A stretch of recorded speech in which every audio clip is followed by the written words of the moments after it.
So guys, yan ito mga kasiko, may pinapagawa sa ating wireless microphone. Ito, yan.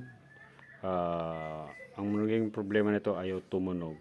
Yung pala, chinik natin yung yan, itong kanyang mic tips, yung pick up voice, yan, putol. Nawala na dito sa pinaka-connection. Kaya yan ang naging problema. Kaya kahit anong gawin, hindi talaga yung tutunog. So, gawa natin ng paraan.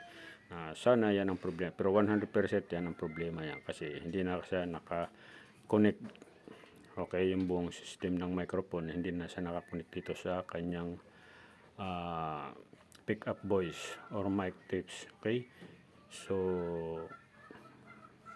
ayan. So, medyo ingat-ingat tayo dito mga kasiko dahil ito ay maninipis ang wire. So, dudugtungan natin. Ayan, dinugtungan natin yan ng wire kasi wala tayong maliliit na wire. So, ibinilik natin yung kanyang tornilyo na dalawa dahil siyempre, checkin din natin kung walang problema sa switch. Pero, dahil last tingin ko wala naman, gawa ng nag-o-on siya. So, ibig sabihin, active. Walang problema yung switch hanggang dun sa Bluetooth. Wala. Okay, so dito, kaya naisipan kong chicken dito sa pinaka yung pag sungkit ko ng wire, wala na pala siya, tanggal.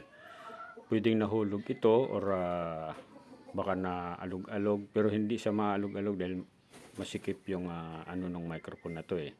So kung ano man ang naging dahilan ng microphone na to, kung bakit tatanggal ang kanyang mga wire, hindi natin alam. Basta ang importante, pinadala sa atin ito para ipa-check, ipagawa kung magagawa pa. Kaya yan, ito, ginawa natin ng paraan. So naghanap tayo, medyo malaki nga lang ng konti yung wire nito. Compare doon sa wire na talaga na original wire nito ay maninipis. So kailangan mag-iingat tayo dahil baka maputol doon mismo sa loob. Okay, so yan, inumpisa na natin yan. Yan, so susukat natin mga maigi kung tama yung kasi baka hindi natin may suot ulit dyan sa pinakalock yung microphone ay yung pinaka pick up voice. Okay, yan, so ingat na ingat tayo dyan kasi baka imbis na ginagawa natin okay, baka lalong masira yan tayo pang magbayad niyan. Kaya ingat sa paggagawa mga kasiko dahil siyempre pinagkatiwala sa atin yan ay paggawa. Kaya dapat ingatan din natin. Ganyan talaga dapat tayong mga technician. Dapat ayusin natin ating gawa para matuwa naman yung nagpapagawa sa atin. Okay, so kailangan dandahan at baka maputol sa loob. Yan. Talagang ingat na ingat tayo dito mga kasiko na hindi maputol yung doon sa loob. Mas mahirap kasi pag doon na sa loob. Magtatanggal ka pa ng buong ng pinakaano ng microphone yan. Kaya kailangan dahan-dahan lang. Yan. So, pick up voice. Yan. Kung naman tawag dyan. Basta importante magawa natin yan.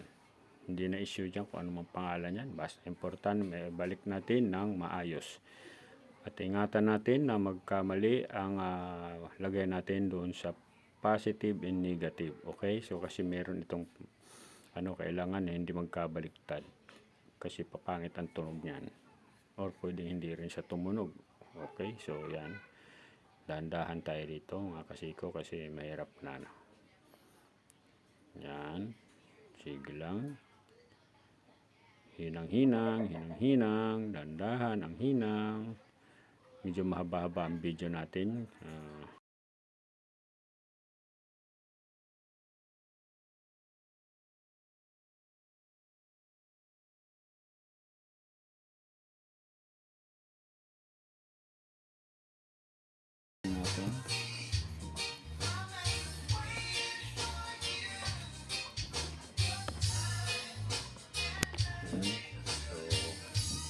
On natin, on.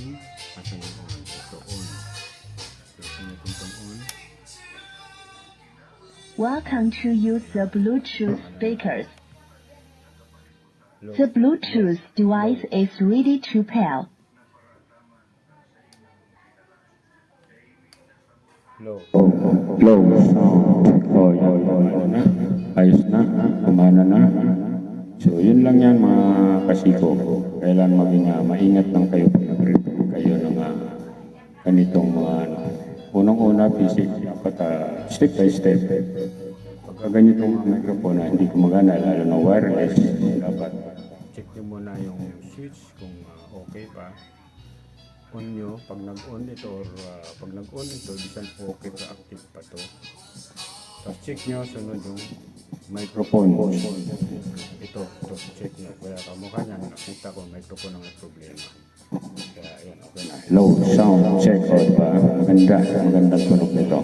Okay, so yan lang mga kasiko. Sa susunod nating mga video, please follow, like, and share. Alright? Okay.